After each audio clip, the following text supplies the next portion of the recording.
বাতিল করা হচ্ছে রাজ্যের 14 লক্ষ মহিলার প্রধানমন্ত্রী উজ্জ্বলা যোজনা প্রকল্পের গ্যাস সিলিন্ডার।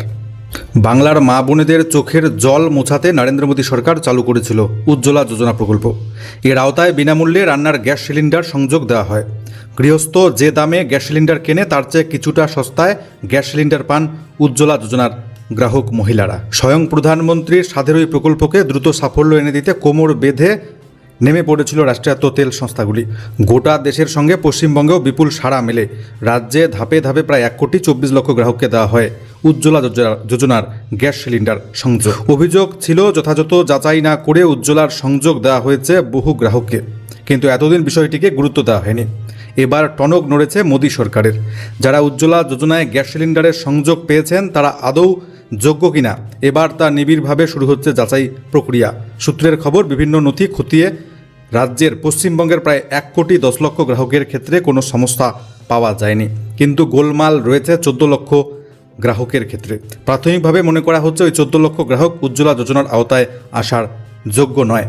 ওই গ্রাহকদের নথি ফের নতুন করে যাচাই করতে চলেছে তেল সংস্থাগুলি। যদি গ্রাহক যথাযথ নথি প্রমাণ দাখিল করতে না পারেন, সেক্ষেত্রে উজ্জ্বলার গ্যাস সংযোগ কেড়ে নেবে নরেন্দ্র মোদী সরকার।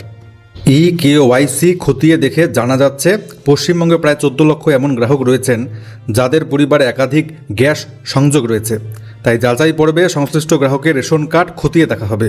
একটি পরিবারের প্রত্যেক সদস্যের আলাদা আলাদা রেশন কার্ড থাকলেও পারিবারিকভাবে নির্দিষ্ট একটি রেশন নম্বর থাকে। সেই নম্বরের আওতায় একাধিক গ্যাস সংযোগ থাকলে উজ্জ্বলা যোজনা এবার বাতিল করা হবে। এই বিষয়ে কথাবার্তা অনেকটা এগিয়ে গিয়েছে বলেই জানা যাচ্ছে। পেট্রোলিয়াম মন্ত্রকের সবুজ সংকেত পেলেই পশ্চিমবঙ্গ জুড়ে গোটা দেশে উজ্জ্বলা যোজনা প্রকল্পের যাচাই প্রক্রিয়া শুরু হবে নতুন করে। পশ্চিমবঙ্গ জুড়ে বাদ যেতে চলেছে 14 লক্ষ মহিলার উজ্জ্বলা যোজনার গ্যাস সংযোগ। বড় ঘোষণা তামিলনাড়ু রাজ্যের নতুন মুখ্যমন্ত্রীর। বছরে মিলবে পরিবার পিছু 3টি গ্যাস সিলিন্ডার একেবারে বিনামূল্যে। তবে সেই পরিবারের বার্ষিক আয় 2.5 লক্ষ টাকার কম হতে হবে। সোমবার তামিলনাড়ু বিধানসভায় এমনটাই ঘোষণা করেছেন তামিলনাড়ুর মুখ্যমন্ত্রী বিজয়। এতে উপকৃত হবেন তামিলনাড়ু রাজ্যের প্রায় 1,30,00,000 পরিবার। ব্যয় হবে বার্ষিক প্রায় 4,000 কোটি টাকা। বিজয়ের এই ঘোষণার পর ময়দানে নেমেছে গেরুয়া শিবির। বিজেপির কটাক্ষ, নির্বাচনী প্রতিশ্রুতি পূরণে ব্যর্থ বিজয়ের সরকার। সেই সময় বলা হয়েছিল বছরে রাজ্যের প্রত্যেকটি পরিবারকে 6টি করে গ্যাস সিলিন্ডার বিনামূল্যে বিতরণ করা হবে। অন্নপূর্ণা ভাণ্ডার প্রকল্প নিয়ে রাজ্যের নতুন বিজেপি সরকারের উপর প্রবল ক্ষুব্ধ গোটা রাজ্যের মহিলারা। এখনও লক্ষ লক্ষ মহিলা পাননি অন্নপূর্ণা ভাণ্ডারের 3,000 টাকা। করা হচ্ছে চরম হয়রানি। রাজ্য সরকারের সমালোচনা করলেই এবার থেকে মিলবে না ওই মহিলার অন্নপূর্ণা ভাণ্ডারের টাকা। হুঁশিয়ারি দিলেন বিজেপি নেতা। সরকারের গুণগান গাইতে হবে, তবেই মিলবে অন্নপূর্ণা ভাণ্ডারের টাকা, নচেত নয়। একটু সমালোচনা করলেই রাজ রোষ পড়বে। মিলবে না অন্নপূর্ণা বা প্রধানমন্ত্রী আবাস যোজনা, এমনটাই হুঁশিয়ারি দিয়ে বিতর্কে মালদহ জেলা পরিষদের বিজেপি সদস্য তারাশঙ্কর রায়। তার দাবি, রাজ্য সরকারের সুবিধা নিয়ে পাড়ার চা বা মিষ্টির দোকানে বসে বিজেপির বদনাম কোনোভাবেই মেনে নেবে না তারা। বিভিন্ন প্রকল্পে নাম তোলা যেমন সম্ভব, নাম কাটাও সম্ভব বলে হুঁশিয়ারি দিয়েছেন ওই বিজেপির নেতা। সম্প্রতি অন্নপূর্ণা এবং আবাস যোজনার সুবিধা নিয়ে বুলবুল চণ্ডীর কলাইবাড়ি মোড়ে একটি পথসভার আয়োজন করেছিল স্থানীয় বিজেপি নেতৃত্ব। সেখানে বক্তব্য দিতে গিয়ে কার্যত হুঁশিয়ারি দিয়েছেন বিজেপির ওই নেতা। ভিডিও ইতিমধ্যে সামাজিক মাধ্যমে হয়েছে ভাইরাল।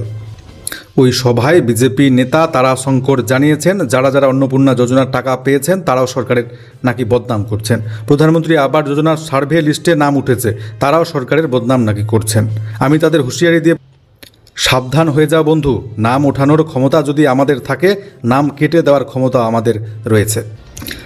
এখানেই থেমে থাকেননি ওই বিজেপি নেতা। তার সংযোজন, সরকারের সুযোগ সুবিধা নেব আর চা মিষ্টির দোকানে গিয়ে বদনাম করব, এই সমস্ত নাম যদি আমার কানে আসে তাহলে আমি স্থানীয় জেলা পরিষদ সদস্য হিসেবে হুঁশিয়ারি দিয়ে যাচ্ছি, তারা আগামীতে কিভাবে প্রধানমন্ত্রী আবাস যোজনার ঘর পায় আর পরের মাস থেকে কিভাবে ওই অন্নপূর্ণা যোজনার টাকাটা পায় তার ব্যবস্থা আমি করব।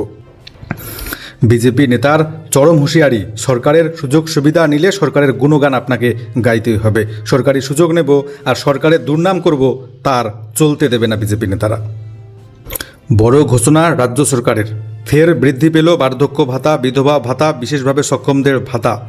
ভাতা বেড়ে হলো 2,000 টাকা। ঘোষণা করলেন খোদ মুখ্যমন্ত্রী শুভেন্দু অধিকারী। গত জুলাইয়ের শেষে মুখ্যমন্ত্রী ঘোষণা করেছিলেন 1 আগস্ট থেকে যোগ্য উপভোক্তারা বর্ধিত হারে ভাতা পাবেন। সেই ঘোষণার 1 মাসের মধ্যেই ফের আরও 500 টাকা করে বৃদ্ধি করা হলো ভাতা। রাজ্যের প্রবীণ নাগরিকদের জন্য স্বস্তির খবর। নতুন সরকার ক্ষমতায় আসার পর ইতিমধ্যে বার্ধক্য ভাতা মাসিক 1,000 টাকা থেকে বাড়িয়ে করেছে 1,500 টাকা। এবার ওই ভাতা আরও 500 টাকা বাড়িয়ে 2,000 টাকা করার কথা ঘোষণা করলেন শুভেন্দু অধিকারী। একই হারে বিধবা ভাতা, বিশেষভাবে সক্ষম ব্যক্তিদের মাসিক ভাতা বেড়ে 2,000 টাকা করা হলো। আগে রাজ্যে ওই 3 শ্রেণীর উপভোক্তাদের মাসিক ভাতার পরিমাণ ছিল 1,000 টাকা। সরকার গঠনের পর তা 500 টাকা বাড়িয়ে 1500 টাকা করেছিল শুভেন্দুর বিজেপি সরকার। গত জুলাইয়ের শেষে মুখ্যমন্ত্রী ঘোষণা করেছিলেন 1 আগস্ট থেকে যোগ্য উপভোক্তারা বর্ধিত হারে ভাতা পাবেন। ওই ঘোষণার 1 মাসের মধ্যেই ফের আরও 500 টাকা ভাতা বৃদ্ধির ঘোষণা করলেন শুভেন্দু অধিকারী। মাসে মাসে এবার 2,000 টাকা করে মিলবে বিধবা ভাতা, বার্ধক্য ভাতা এবং বিশেষভাবে সক্ষমদের ভাতা। এছাড়াও তৃণমূল সরকারের আমলে ভাতার জন্যে জমা পড়া সমস্ত আবেদন বাতিল করা হচ্ছে। ফলে যারা আগে আবেদন করেছিলেন তাদেরকে নতুন করে আবেদনপত্র জমা দিতে হবে। মুখ্যমন্ত্রী জানিয়েছেন, আগের সরকারের আমলের আবেদন আর কার্যকর থাকবে না, প্রত্যেকে ফের নতুন করে আবেদন করতে হবে।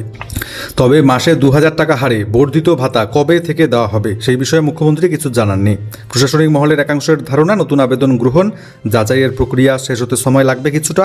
ফলে আগামী আর্থিক বছরের শুরু অর্থাৎ এপ্রিল মাস থেকে বর্ধিত ভাতা চালুর সিদ্ধান্ত নেওয়া হচ্ছে। পুজোর আগেই বড় সুখবর সরকারি কর্মচারীদের জন্য ডিএ বোনাস নিয়ে বড় ঘোষণা। দুর্গাপুজোর আগে পশ্চিমবঙ্গ রাজ্য সরকারি কর্মচারীদের জন্য একগুচ্ছ আর্থিক স্বস্তি। চলতি বছরের সেপ্টেম্বর মাসের শেষ সপ্তাহ থেকে রাজ্যের যোগ্য কর্মীরা সর্বোচ্চ 7,400 টাকা পর্যন্ত অ্যাড হক বোনাস হাতে পেতে চলেছেন। 31শে মার্চ 2026 তারিখের হিসেব অনুযায়ী যাদের সংশোধিত মাসিক বেতন 46,000 টাকার নিচে, কেবল তারাই ওই বোনাসের জন্য যোগ্য বলে বিবেচিত হবেন। এছাড়া নির্দিষ্ট বেতন সীমার কর্মীরা সর্বোচ্চ 22,000 টাকা পর্যন্ত সুদমুক্ত উৎসবকালীন অগ্রিম ফেস্টিভ্যাল অ্যাডভান্স পাওয়ার সুযোগ পাচ্ছেন, যা পরবর্তী সময় সর্বোচ্চ 10 মাসিক কিস্তিতে পরিশোধ করতে হবে। বোনাস এবং অগ্রিমের সুসংবাদের পাশাপাশি সরকারি কর্মীদের জন্য রয়েছে আরও বিরাট চমক। অর্থ দপ্তরের সুনির্দিষ্ট নির্দেশিকা অনুযায়ী আগামী 1 অক্টোবর থেকে মহার্ঘ ভাতা বা ডিএ 20% বৃদ্ধি পেয়ে সরাসরি 38% পৌঁছে যাচ্ছে। রাজ্য সরকারের কর্মচারীদের পাশাপাশি বিভিন্ন সাহায্যপ্রাপ্ত শিক্ষা প্রতিষ্ঠান, পঞ্চায়েত, পুরসভা, স্থানীয় স্বায়ত্তশাসিত সংস্থার কর্মীরাও এই বিশেষ সুবিধার আওতায় আসবেন। রাজ্য জুড়ে কেমন থাকবে আবহাওয়া এক নজরে দেখে নিচ্ছি। বজ্রবিদ্যুৎ সহ আজকে বজ্রবিদ্যুৎ সহ হালকা থেকে মাঝারি বৃষ্টি হতে চলেছে পূর্ব পশ্চিম মেদিনীপুর, ঝাড়গ্রাম, বাঁকুড়া, পুরুলিয়া, পশ্চিম বর্ধমান, বীরভূম, উত্তর 24 পরগনা, দক্ষিণ 24 পরগনা জেলাতে। কলকাতাতেও 2-1 পশলা হালকা বৃষ্টির সম্ভাবনা থাকছে। বৃহস্পতিবার 5 জেলাতে বজ্রবিদ্যুৎ সহ বৃষ্টির সতর্কবার্তা। পূর্ব বর্ধমান, বীরভূম, মুর্শিদাবাদ, নদিয়া, উত্তর 24 পরগনা জেলাতে বজ্রবিদ্যুৎ সহ হালকা থেকে মাঝারি বৃষ্টির সম্ভাবনা রয়েছে। শুক্রবার থেকে রবিবার পর্যন্ত ভারী বৃষ্টির হলুদ সতর্কবার্তা জারি করা হয়েছে দক্ষিণ 24 পরগনা, পূর্ব পশ্চিম মেদিনীপুর, ঝাড়গ্রাম, বাঁকুড়া, হুগলি, পশ্চিম বর্ধমান, বীরভূম জেলাতে। বজ্রবিদ্যুৎ সহ বৃষ্টির সঙ্গে দমকা বাতাস, ঝোড়ো 30 থেকে 40 কিলোমিটার গতিবেগে বইতে পারে। কলকাতায় বৃহস্পতিবার, শুক্রবার বৃষ্টির সম্ভাবনা কিছুটা কমবে, তবে শনিবার, রবিবার আবার বজ্রবিদ্যুৎ সহ বৃষ্টির সম্ভাবনা। উত্তরবঙ্গে আজকে দার্জিলিং থেকে মালদা সব জেলাতেই বজ্রবিদ্যুৎ সহ হালকা মাঝারি বৃষ্টির হলুদ সতর্কবার্তা। ভারী বৃষ্টি হতে পারে আলিপুরদুয়ার জেলার 2-1টি জায়গায়। বৃহস্পতিবার এবং শুক্রবার বজ্রবিদ্যুৎ সহ বিক্ষিপ্ত হবে হালকা মাঝারি বৃষ্টির সম্ভাবনা উত্তরবঙ্গের সবকটি জেলাতেই। ভারী বৃষ্টির সতর্কবার্তা থাকতে জলপাইগুড়ি, কোচবিহার জেলার কিছু অংশে। শনিবার থেকে উত্তরবঙ্গের সব জেলাতেই বৃষ্টির সম্ভাবনা কমে যাবে।